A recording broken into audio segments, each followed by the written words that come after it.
June pushed his cleaning cart down the long hallway of Nexus Prime Station. The wheels made soft, squeaking sounds on the metal floor. He wore simple gray coveralls and carried basic tools. To anyone watching, he looked like just another maintenance worker doing his job. The hallway stretched ahead of him, lined with doors that led to important meeting rooms. Today was different, though. Today, the most powerful beings in the galaxy were gathering here. June had been cleaning these halls for 3 months now, and he had never seen so much security. Tall alien guards stood at every corner.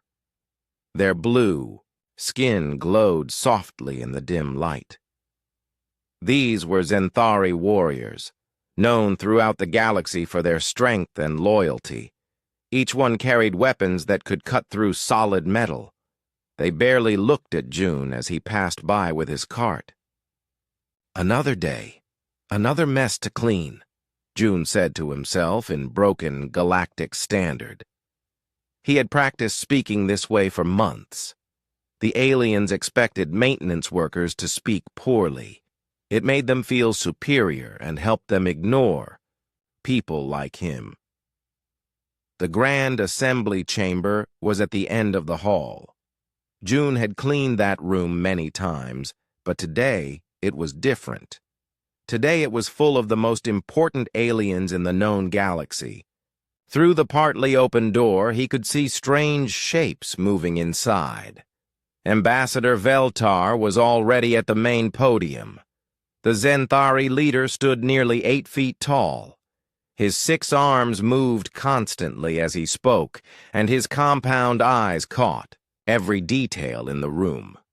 When Veltar spoke, others listened. His people controlled 3 entire star systems and had the strongest military force after the humans. "We have a serious problem." Veltar's voice boomed through the chamber. "The humans are growing too strong, too fast." June slowed his cart and pretended to check his cleaning supplies. The door was open just enough for him to hear everything. None of the guards paid attention to him. Who would care about a simple maintenance worker? Inside the chamber, other alien representatives were taking their seats. Counselor Thresh floated near the back of the room. The Mokari was nothing but glowing gas inside a clear suit. When Thresh spoke, the voice came through speakers built into the suit. The Mokari controlled the gas giant worlds where most of the galaxy's fuel was produced. "The human expansion must be stopped," Thresh said. The voice sounded like wind blowing through metal pipes. "They have taken 12 new worlds in just 2 years. At this rate, they will control half the galaxy within a decade."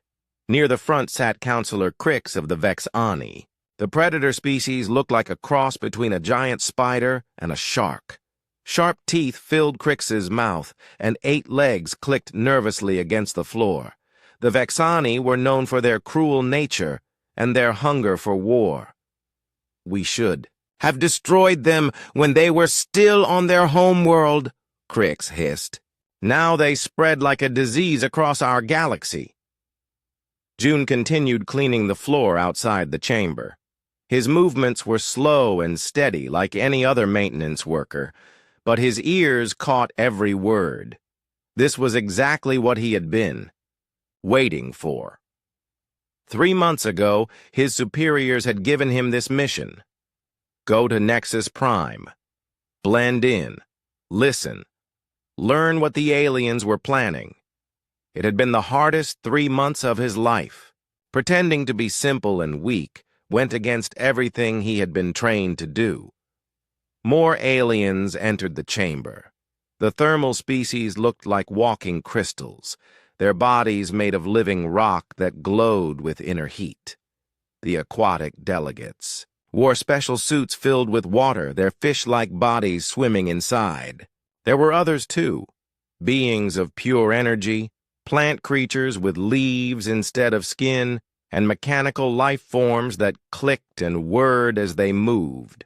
All of them had one thing in common. They feared humanity. The human military is the Real threat, said Ambassador Quen from the thermal delegation. Her crystal body pulsed with orange light when she was angry, and right now she was very angry. Their ships are smaller than ours, their weapons are weaker, but somehow they keep winning battles. It's their tactics, agreed another voice. They fight in ways we don't understand. They take risks that seem insane, but somehow they work. June smiled slightly as he wiped down a wall panel. If only they knew the real truth about human tactics. Humans didn't just take crazy risks. They planned for every possibility and then chose the option their enemies would never expect. "What about their trade networks?" asked a delegate from the back. "Human merchants are taking business away from our people. They offer better deals and faster shipping." "Because they work harder," Crick snarled. "They sleep less, eat less, and push themselves beyond normal limits. It's not natural." Veltar raised all 6 arms for silence. "These are all symptoms of the same disease. Humans adapt too quickly. They learn too fast. They refuse to accept their place in the natural order." The natural order. June had heard that phrase many times in the past 3 months. The aliens believed that the galaxy had a natural order, with them at the top and newer species like humans at the bottom. They couldn't understand that humans didn't accept this order. "We need to discuss solutions," Veltar continued. "But first, let us review all the evidence. I want every delegate to understand exactly how serious this threat has become." A large screen appeared in the center of the chamber. Images began to flash across it. Human colonies on distant worlds, human ships in space, human soldiers in battle, human scientists in their laboratories. June recognized some of the images. That was the colony on New Sol, where his sister Mira worked as a researcher. The aliens showed her laboratory like it was some kind of weapon factory. They couldn't understand that humans simply enjoyed learning and discovering new things. "Look at this research facility," Thresh pointed at the screen. "They are advancing in quantum physics faster than our best scientists. This level of progress should take centuries, not years." Another image showed Commander Day leading a space battle. The aliens focused on his tactics, showing how human ships had defeated a much larger alien force.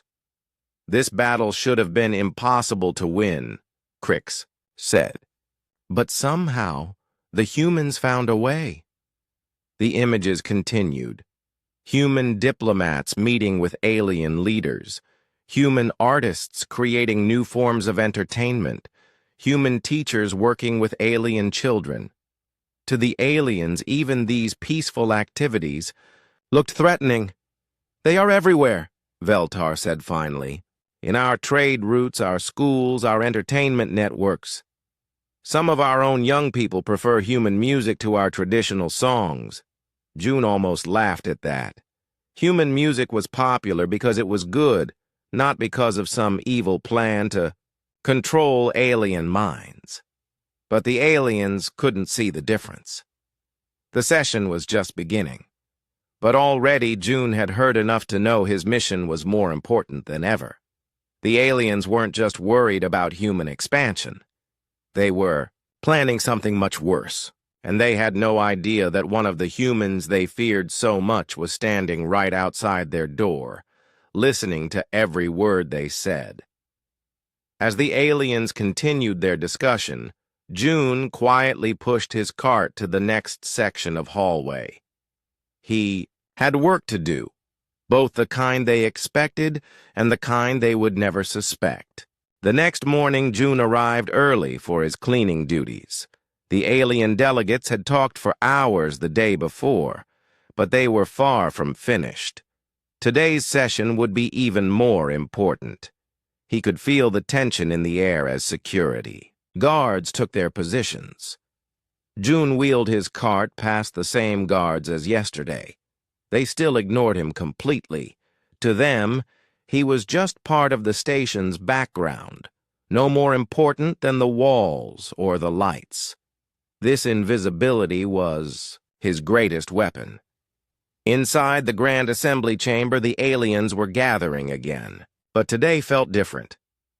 Yesterday, they had talked about the human problem in general terms. Today, June could tell they were going to get specific. Ambassador Veltar stood at the podium again. His 6 arms gestured as he spoke, and his compound eyes scanned the room. Yesterday, we established that humanity poses a clear threat to galactic stability. Today, we must examine exactly how serious this threat has become. A new alien had joined the group. This one was from the Collective, a species that shared a group mind. The being looked almost human, except for the silver cables that connected its head to a small device on its chest. When it spoke, the voice came from dozens of hidden speakers around the room. We have analyzed human behavior patterns across 47 worlds, the Collective representative said. The results are disturbing. Humans do not follow predictable patterns. They adapt their behavior constantly, making it impossible to control them through standard methods. June pretended to clean a spot on the floor that was already clean. The aliens were talking about behavioral control like it was perfectly normal. The idea that they would try to control other species didn't seem to bother them at all. Counselor Thresh floated closer to the center of the room. The gas inside his suit swirled with agitation. The trade situation is becoming impossible to manage. Human merchants have taken over 30% of our shipping routes in just 2 years. How? Asked Ambassador Quen. Her crystal body pulsed with frustrated red light. Our companies have been running those routes for centuries. They work faster, Thresh admitted. A human cargo ship can complete a trade route in half the time it takes our vessels. They sleep in shifts, work longer hours, and use every bit of space in their ships. That's not natural, Crix snarled from his position near the front. No. Species should push themselves that hard just for profit. June almost smiled. The aliens couldn't understand that humans didn't see hard work as punishment. They saw it as a way to build something better for their families and their future. The screen in the center of the room lit up again. This time it showed diplomatic meetings between humans and other alien species. June recognized some of the faces. Ambassador Hana was in several of the images, talking with leaders from different worlds. This human diplomat has convinced 6 neutral worlds to side with humanity in trade disputes, Veltar said, pointing at Hana's image. She speaks 8 different alien languages fluently and understands cultural details that even we sometimes forget. How does she learn so quickly? Asked a delegate from the back. Humans have an unusual ability to absorb and understand other cultures, the Collective answered. They study our history, our art, our religion, and our social customs. Then they use this knowledge to build relationships. Crix's legs clicked angrily against the floor. They use our own culture against us. It's a form of mental warfare. June shook his head silently. The aliens saw friendship and understanding as weapons. They couldn't imagine that humans might actually be interested in learning about other species just because it was fascinating. More images appeared on the screen. These showed human military operations. Commander Day was featured in several of them, leading battles that humans should have lost. This military leader has won 12 major engagements, Veltar continued. In each case, his forces were outnumbered and outgunned, yet somehow he found ways to victory. What are his tactics? Asked Ambassador Quen. That's the problem, Thresh replied. He doesn't seem to have standard tactics. In one battle, he used an asteroid field as cover. In another, he pretended to retreat and then attacked from behind. In a third, he somehow convinced an enemy commander to switch sides in the middle of the fight. "Impossible," Crix hissed. "We have the recordings," Thresh said. Commander Day contacted the enemy commander directly and talked to him for only 3 minutes. After that conversation, the enemy ships turned around and started attacking their own allies. June knew that story. Day hadn't used any special technology or secret weapon. He had simply pointed out to the enemy commander that his own leaders had lied to him about human intentions. Sometimes the truth was the most powerful weapon of all. "What about their scientific advances?" asked a new voice. This came from a delegate June hadn't seen before. The being was tall and thin, with skin that looked like liquid metal. The screen changed again. Now it showed human research facilities and laboratories. June saw his sister Mira's face among the scientists displayed. "Human research moves at an unprecedented pace," the collective explained. "They share information freely between different research groups. They publish their findings for anyone to read. They even invite alien scientists to work with them." "Why would they share their secrets?" Ambassador Quinn asked. "Because they believe that knowledge belongs to everyone," Thresh answered. "It's another example of their unnatural behavior. Most species guard their scientific advances carefully." June felt a surge of pride. Humans shared knowledge because they believed that everyone benefited when science advanced. The aliens saw this generosity as another threat. "The cultural infiltration is perhaps the most dangerous aspect," Veltar said. The screen now showed young aliens listening to human music, reading human books, and watching human entertainment. "Our children are abandoning traditional values," complained a delegate from the Crystal Collective. "They want to explore and adventure like humans do. They ask uncomfortable questions about why we do things the way we've always done them." "Human entertainment promotes dangerous ideas," agreed another delegate. "Individual thinking, questioning authority, taking personal risks for potential rewards. These concepts are toxic to stable society." June realized that the aliens weren't just afraid of human military power or economic success. They were afraid of human ideas. They were afraid that their own people might start thinking like humans. "We need to make a decision," Crix said suddenly. "Every day we wait, the humans grow stronger. Every day we delay, more of our young people become infected with human ideas." "Infected?" Ambassador Quinn's crystal body flashed with surprised light. "You speak of ideas as if they were a disease, aren't they?" Crix replied. "Human ideas spread from mind to mind, changing how people think and act. If that's not a disease, what is it?" Veltar raised his arms for attention. "Counselor Crix raises an important point. We cannot wait much longer to act. The human influence grows stronger each day." "What kind of action are you proposing?" asked the liquid metal delegate. "That will be tomorrow's discussion," Veltar replied. "Today I want everyone to understand the full scope of the problem. Tomorrow we will talk about solutions." As the session ended, June continued his cleaning work, but his mind was racing. The aliens weren't just discussing trade disputes or border conflicts. They were talking about stopping human ideas from spreading. They wanted to control how people thought. The delegates began filing out of the chamber.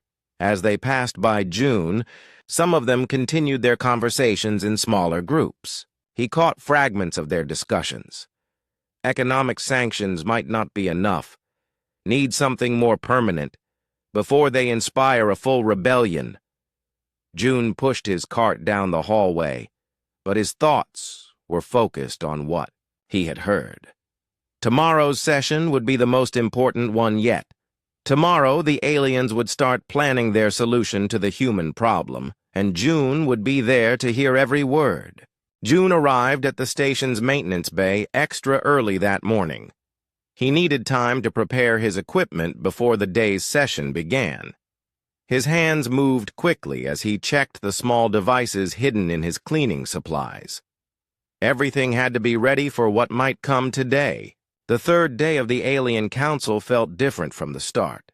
Security was tighter, and the guards looked more alert. June noticed new scanning devices at several checkpoints. The aliens were getting nervous about something. As he pushed his cart toward the Grand Assembly Chamber, June could hear angry voices already coming from inside. The session had started early, and the aliens sounded more agitated than before. "We have discussed the problem long enough," Crix's sharp voice cut through the air. "Now we need action.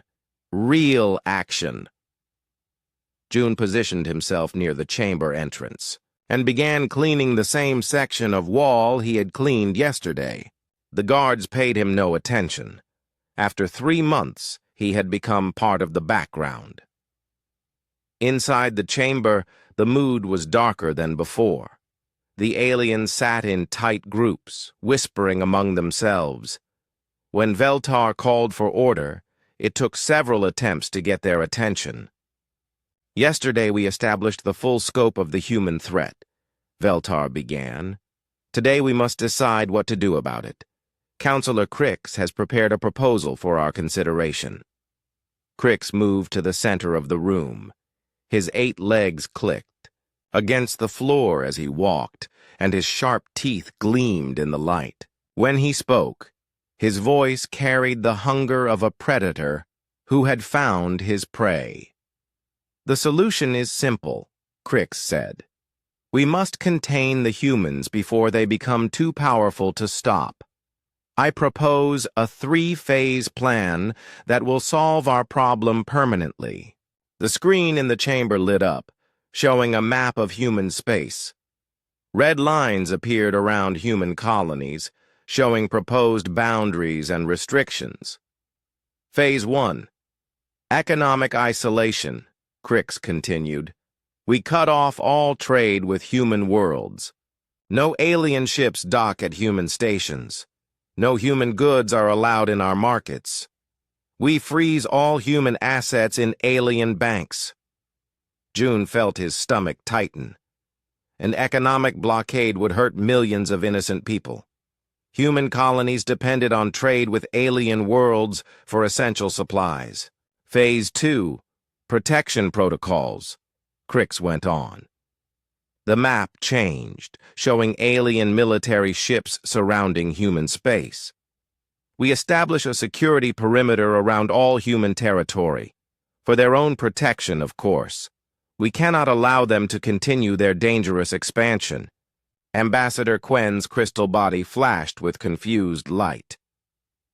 "Protection from what?" "From themselves," Crix replied smoothly. "Humans are clearly unable to control their aggressive tendencies.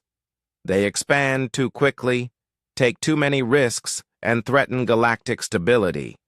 We have a responsibility to protect the galaxy from their dangerous behavior." June clenched his cleaning cloth tighter. The aliens were talking about imprisoning the entire human species and calling it protection. "What about Phase 3? Asked Thresh. The gas in his suit swirled nervously. Crix's teeth gleamed brighter. "Relocation. We move all human populations to designated preservation worlds, carefully chosen planets where they can live safely without threatening anyone else." The chamber fell silent. Even the other aliens seemed shocked by the proposal.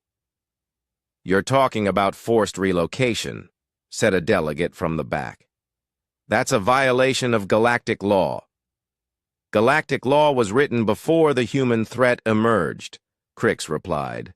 "Sometimes we must update our laws to meet new challenges." Veltar's compound eyes studied the room. What kind of preservation worlds are you suggesting? Worlds with limited resources, Crix explained. Places where humans can survive, but cannot build large populations or advanced technology. Worlds that will keep them contained naturally. June realized what Crix was really saying. The aliens wanted to put humans on prison worlds where they would slowly die out. It was genocide disguised as protection. This seems extreme, Ambassador Quen said carefully. Perhaps we should consider less drastic measures first. Like what? Crix snapped. Economic pressure? Military threats? We've tried those approaches with other species. They don't work with humans. Humans are too stubborn, too adaptable. They turn every pressure we apply into an opportunity to grow stronger. The collective representative spoke up, its voice coming from speakers around the room. Our analysis supports Counselor Crix's assessment. Standard containment methods will not work on humans. They require special handling. Special handling, June thought bitterly. The aliens talked about humans like they were dangerous animals that needed to be caged? What about the human allies? Asked Thresh. Several alien species have formed partnerships with human worlds. Those partnerships will be dissolved, Crix replied. Any species that continues to support the humans will face economic sanctions. If necessary, we will use military force to break those alliances. June began moving his cleaning equipment more purposefully. Hidden inside his cart were devices he hoped he would never need to use. But it was becoming clear that this situation was worse than anyone had expected. I have concerns about the legal implications, said the liquid metal delegate. Forced relocation of an entire species will be difficult to justify to the Galactic Court. The Galactic Court can be managed, Crix said dismissively. We have influence with most of the judges, and once the humans are contained, they won't be able to challenge our decision. What if they resist? Asked Ambassador Quen. Crix's laugh was like the sound of breaking glass. They will resist. Humans always resist. But their military is still small compared to our combined forces. If we act quickly before they can prepare, we can overwhelm them. Veltar studied the display screen thoughtfully. How long would this operation take? 6 months for Phase 1, Crix replied. Another year for Phase 2. Phase 3 could take several years depending on how much resistance we encounter. And after that? Thresh asked. After that, the human problem is solved forever, Crix said. The galaxy returns to natural order and stability. June felt sick. The aliens were calmly planning the destruction of his entire species. And they were calling it a solution to maintain stability, but not all the aliens seemed comfortable with the plan. Ambassador Quen's crystal body was flashing with troubled yellow light. Several other delegates were whispering among themselves, their voices concerned. I need time to consider this proposal, Quen said finally. My people will want to discuss such a drastic action. Time is exactly what we don't have, Crix replied sharply. Every day we delay gives the humans more opportunity to prepare. We must act while we still have the advantage. Counselor Crix is correct, agreed the collective. Human adaptation's speed makes delay extremely dangerous. The longer we wait, the more difficult containment becomes. Veltar raised his arms for attention. This proposal requires careful consideration from all member species. We will vote tomorrow. Each delegate should consult with their home governments tonight. What if some species refuse to participate? Asked a delegate from the Crystal Collective. Then they will be considered human allies, Crix said coldly, and they will face the same consequences. As the session ended, June continued his cleaning work with mechanical movements. His mind was racing, but his body remained calm and steady. He had trained for years to control his reactions in crisis situations. The aliens filed out of the chamber, many of them still arguing in small groups. Some seemed eager to proceed with Crix's plan. Others appeared doubtful or concerned. As ambassador, Quen passed near June's position. He heard her speaking quietly to her aide. "This feels wrong," she said. "Forced relocation. That's not who we are." "The Thermal Council will expect you to vote with the majority," her aide replied. "The Thermal Council may be making a mistake," Quen said softly. June filed that conversation away in his memory. Not all the aliens supported Crix's plan. That might be important later. After the chamber emptied, June spent extra time cleaning the area. He needed to think, to plan, and to prepare. Tomorrow the aliens would vote on whether to destroy humanity. And tomorrow, June would have to decide how far he was willing to go to stop them. He looked at his cleaning cart, knowing what was hidden inside. The mission parameters had been clear: observe and report. But the situation had moved far beyond simple observation. Tomorrow he might need to take action that would change everything. The question was, would he be ready when the moment came? June had barely slept that night. While the alien delegates contacted their home governments, he had been busy with his own preparations. Small devices from his cleaning cart were now placed throughout the station's critical systems. If things went wrong today, he would be ready. The fourth day began with technical problems all over Nexus Prime. Communication arrays flickered on and off. Security doors opened and closed randomly. Environmental controls hiccuped, making some areas too hot and others too cold. "Maintenance issues," the station commander announced over the speakers. "All problems are being addressed," June pushed. His cart through the hallways, stopping to fix each problem as he found it. The guards and technicians thanked him for his quick work. They had no idea that he was the one causing the problems in the first place. By the time he reached the Grand Assembly Chamber, June could hear that the aliens were already arguing. The vote was supposed to happen today, but not everyone seemed ready to agree. "The Crystal Collective has serious concerns about this plan," Ambassador Quen was saying as June began cleaning outside the chamber. "Forced relocation goes against our fundamental beliefs about species rights. Your beliefs are a luxury we cannot afford," Crix replied harshly.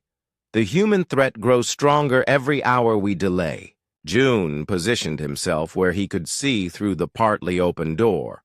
The chamber was more crowded today. Additional delegates had arrived overnight, called in by their governments to participate in this crucial vote. "My government has reviewed the proposal," said a new delegate from the Aquatic Federation. Water sloshed in his environmental suit as he moved. "We find the evidence of human threat to be overstated." Crix's legs clicked angrily against the floor. "Overstated? They have taken 37 worlds in 5 years. They control major trade routes. Their military has defeated forces 3 times their size." "Yes," the aquatic delegate replied calmly. "Through legal colonization, fair business practices, and defensive actions when attacked first." "Where exactly is the threat in following galactic law?" Thresh floated closer to the center of the room. "The threat is in their rate of change. No species should advance so quickly. It disrupts the natural balance of power." "Whose natural balance?" asked Ambassador Quen. "The balance that keeps your species in control while others serve as workers and soldiers?" The chamber erupted in angry voices. Different species shouted at each other in a dozen languages. June could see that the aliens were far from agreement. Veltar pounded the podium with all 6 arms. "Order! We must have order!" Slowly, the noise died down, but the tension in the room remained thick. "Let us review the vote count," Veltar continued. "Who supports the containment proposal?" 7 species raised their hands or made their traditional signs of agreement. The Vexani, the Collective, and 5 others. Who opposes? 4 species indicated opposition. The thermal crystals, the aquatic, Federation, and 2 smaller groups. Who remains undecided? 3 species held back their votes, including the powerful Mokari gas dwellers that Thresh represented. "We need a clear majority to proceed," Veltar said. "The undecided delegates must choose." "Give us more time," pleaded a delegate from the neural network species. "This decision will affect billions of lives. We cannot rush it." "Time is what we don't have," Crick snarled. "Every moment we waste gives the humans more opportunity to prepare their defenses." That was when the first major system failure occurred. All the lights in the chamber went out at once, plunging the room into darkness. Emergency lighting kicked in a few seconds later, casting everything in an eerie red glow. "What was that?" Veltar demanded. "Power grid malfunction," came the reply from the station's control center. "We're working on it." June continued cleaning calmly, as if nothing unusual had happened. But inside his pocket, his fingers moved across a small control device. The lights came back on, but now the chamber's main display screen was flickering randomly. Sometimes it showed the planned vote count, sometimes it showed technical readouts, and sometimes it showed images that weren't supposed to be there. "Technical difficulties," Veltar announced, "will continue without the display." But the problems were just beginning. The chamber's environmental controls started acting up next. The temperature rose uncomfortably high, then dropped suddenly. The air circulation system made strange noises. "This is ridiculous," Crix complained. "How can we make important decisions in these conditions?" "The station's maintenance systems are clearly failing," Thresh observed. "Perhaps we should postpone the vote until repairs are complete." "No," Crix shouted. "We vote today, whatever the conditions." That was when June made his decision. He had heard enough. 3 months of careful planning had led to this moment. The aliens were about to vote on the destruction of his species, and he was the only one who could stop them. June straightened up from his cleaning and walked toward the chamber entrance. The guards saw him coming but didn't react. He was just a maintenance worker, probably coming to fix another technical problem. He stepped through the doorway and into the chamber itself. "Excuse me," June said in perfect galactic standard. "I think there's something you all need to know." The effect was immediate and dramatic. Every conversation in the room stopped. Every alien head turned to stare at the maintenance worker who had just spoken in fluent diplomatic language. "What did you say?" Veltar asked, his compound eyes focusing on June with surprise. "I said there's something you need to know," June repeated, his voice calm and steady. "About the technical problems you've been experiencing, about the human threat you've been discussing, and about who's been listening to every word you've said for the past 3 months. Crix's 8 legs clicked rapidly against the floor. "Guards! Remove this worker immediately!" But the guards hesitated. Something in June's voice and posture had changed completely. He no longer looked like a simple maintenance worker. He stood straighter, spoke with authority, and his eyes held intelligence that hadn't been there before. "My name is Commander Junwoo Jin," he continued, removing a small device from his pocket. "Human intelligence operations. And I've been recording every moment of your little genocide planning session." The chamber exploded in chaos. Aliens shouted in panic and anger. Security alarms began blaring throughout the station. The guards finally moved toward June, but stopped when he raised the device in his hand. "I wouldn't do that if I were you," June said calmly. "This device controls every major system on this station: power, life support, artificial gravity, communications. One wrong move and things could get very uncomfortable for everyone." "Impossible!" Veltar roared. "No alien would give a human access to our security systems." "No alien did," June replied with a slight smile. "I've been working on your systems for 3 months, remember? Amazing what you can accomplish when people think you're too stupid to be dangerous." Thresh's gas swirled frantically in his suit. "You're bluffing. A maintenance worker couldn't possibly understand our technology well enough to—" His words were cut off as all the lights in the chamber went out again. This time they stayed off for a full minute before coming back on. "Sorry," June said. Finger slipped. Ambassador Quen's crystal body was flashing with amazed light. "How long have you been here?" 3 months, June answered. "Long enough to learn that some of you have honor and others—" He looked directly at Crix. "Don't." "What do you want?" Crix demanded. "Right now?" "I want you to understand something important," June said. "Every word of your little genocide discussion has been recorded and transmitted to human space. Every detail of your containment plan is now known to my government." The aliens stared at him in shocked silence. "But more importantly," June continued, "I want you to think about what this means. You've been planning to attack humanity because you think we're dangerous, but for 3 months I've had complete access to your most secure facility, your classified discussions, and your critical infrastructure." He paused to let that sink in. "If humans were really the threat you claim we are, what do you think I could have done with that access? What could I have done to this station, to your fleets, to your home worlds?" The silence stretched longer. "But here's the thing," June said finally.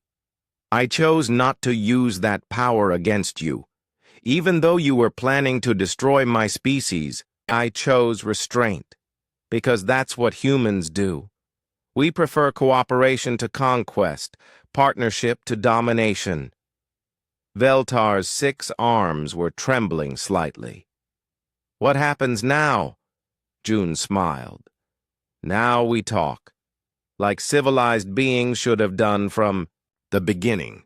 The silence in the grand assembly chamber was so complete that June could hear the quiet hum of the station's air recycling systems. 14 different alien species stared at him, trying to process what had just happened. A simple maintenance worker had revealed himself to be a human intelligence operative who had been watching them plan genocide. Ambassador Quen was the first to speak.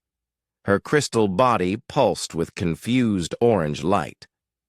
"You could have sabotaged our fleets," she said, slowly. "You had access to our communication networks. You could have caused disasters across multiple star systems." "Yes," June replied simply. "I could have, but I didn't." "Why?" Veltar asked, his compound eyes studying June with new respect. "If you knew we were planning to attack your species, why didn't you strike first?" June set his control device down on a nearby table, but kept his hand near it. "Because that would have made us the monsters you think we are. Humans don't attack people for what they might do. We defend ourselves when attacked, but we don't start wars over fears and misunderstandings." Crix's legs clicked angrily against the floor. "Lies! This is exactly the kind of manipulation we expected from humans." "Is it?" June asked calmly. "Let me show you something else I could have done." He pressed a sequence of buttons on his device. Immediately, personal communication devices throughout the chamber began chiming with incoming messages. The aliens checked their devices and gasped. "These are personal messages," Thresh said, his gas swirling with shock. "Private communications from my family." "And mine," added Ambassador Quen. "How did you access our personal networks?" 3 months of maintenance work, June explained. "I had access to every communication relay on this station. I could have read your personal messages, monitored your private conversations with your governments, even accessed your financial records." He paused as the implications sank in. "But I didn't," he continued. "I only monitored the official sessions about humanity. I respected your privacy, even while you were planning my species' destruction." The liquid metal delegate spoke up, his voice thoughtful.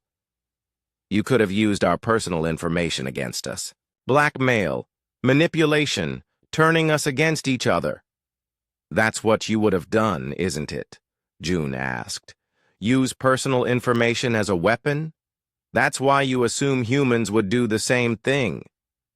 Ambassador Quen's crystal body flashed with understanding. "We judge you by our own standards, our own. We assume you think like we do." "But we don't," June said. "That's what you've been afraid of all along, not our technology or our military power. You're afraid that we think differently than you do." Veltar lowered all 6 arms in a gesture of confusion. "If you're not here to threaten us, what do you want?" June smiled. "I want you to understand that everything you've discussed in the past 3 days is based on false assumptions. You see human success and assume it must be a threat to you. You see our rapid growth and think we must be planning to conquer you." He walked slowly around the chamber, his voice calm and steady. "But consider this. Humans have colonized 37 worlds in 5 years. In that same time, how many alien worlds have we attacked?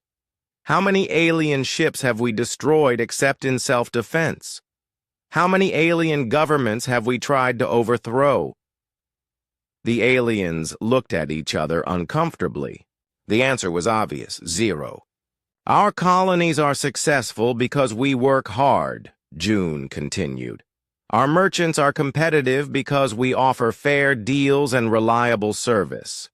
Our military wins battles because our soldiers fight to protect their families, not to conquer strangers." "What about cultural infiltration?" demanded a delegate from the neural network species.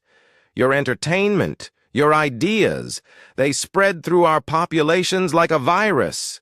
"Like a virus?" June raised an eyebrow. "Or like medicine? When young aliens listen to human music or read human stories, do they become violent? Do they start attacking their neighbors?" "They become different," the delegate admitted reluctantly. "They become more curious," June said. "They ask questions. They want to explore and learn and try new things. Is that really such a terrible threat?" Ambassador Quen's body was now glowing with thoughtful blue light. "Our children who consume human media do seem happier, more creative, more willing to solve problems instead of just accepting them. Because that's what human culture teaches," June explained. "That problems can be solved, that individuals matter, that the future can be better than the present if people work together to improve it." Thresh floated closer to the center of the room.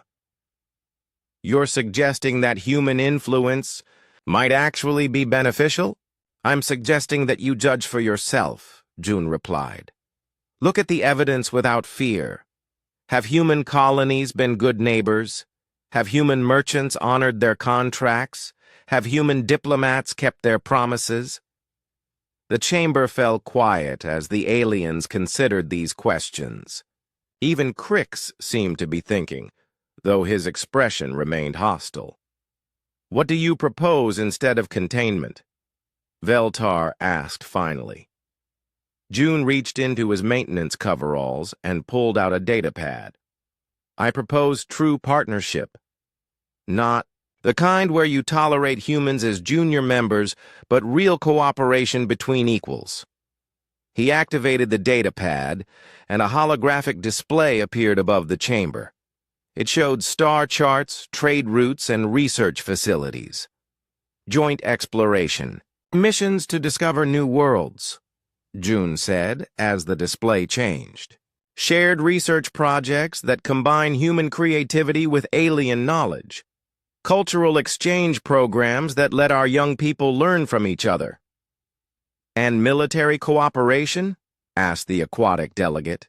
"When needed for mutual defense," June replied, "but focused on protecting trade routes and colonies, not conquering new territory." Crix finally spoke up, his voice still suspicious. "Why should we trust humans with equal partnership? You've already proven you can infiltrate our most secure facilities." "Because," June said, looking directly at the Predator, "I'm going to give you something that proves human intentions." He pressed another control on his device. Immediately, displays throughout the chamber lit up with detailed information. "These are the complete technical specifications for human stealth technology," June announced. "The same technology I used to avoid detection for 3 months. I'm sharing it freely with all of you." The aliens stared in amazement at the scrolling data. "You're giving us your military secrets?" Thresh asked. "I'm showing you that humans believe security comes from trust and cooperation, not from keeping secrets," June replied. "When everyone has the same defensive capabilities, no one needs to attack anyone else." Ambassador Quen stood up, her crystal body now blazing with excited white light. "This changes everything. If humans are willing to share advanced technology freely, it proves they're not planning conquest," Veltar finished. "A species planning to attack doesn't give away its tactical advantages." But Crix wasn't convinced. "This could be a trick, giving us outdated technology while keeping the real advances secret."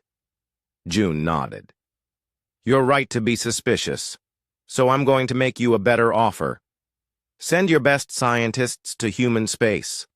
Let them examine our research facilities, our military installations, our government meetings. Give them the same access I had here." "You would allow alien spies in your most sensitive facilities?" the liquid metal delegate asked. "We would welcome alien partners in our most important projects," June corrected. "The difference in language tells you everything about the difference in thinking." The chamber erupted in discussion as aliens talked excitedly among themselves. Some were clearly interested in June's proposals. Others remained doubtful. But the mood had shifted completely from the morning's vote on genocide. Veltar called for order. "Commander June, your revelations have given us much to consider. But I must ask, what guarantee do we have that humans will honor this partnership? If we agree to it?" June smiled and picked up his control device one last time. With a few quick commands, he shut down all the technical problems he had been causing throughout the station. Lights stabilized, environmental controls returned to normal, and communication systems cleared.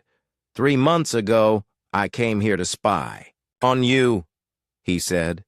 I could have left at any time with the intelligence I gathered. I could have sabotaged your fleets and escaped before you knew what happened. Instead, I stayed to offer you partnership. He walked toward the chamber exit, then turned back. In 1 hour, a human diplomatic ship will arrive at this station. Ambassador Hana and a full negotiation team are prepared to discuss the new partnership. I've outlined. The choice of whether to meet with them or proceed with your containment vote is yours. As June left the chamber, he heard Ambassador Quen's voice behind him. I move to postpone the containment vote pending diplomatic discussions with the human delegation. Seconded, came Thresh's reply. Carried, announced Veltar. June smiled, as he pushed his cleaning cart down the hallway one last time. In a few hours, he would trade his maintenance coveralls for a diplomatic uniform. The galaxy was about to become a very different place. Behind him, the aliens continued their discussion, but now they were talking about partnership instead of genocide. And for the first time in months, June felt truly optimistic about the future.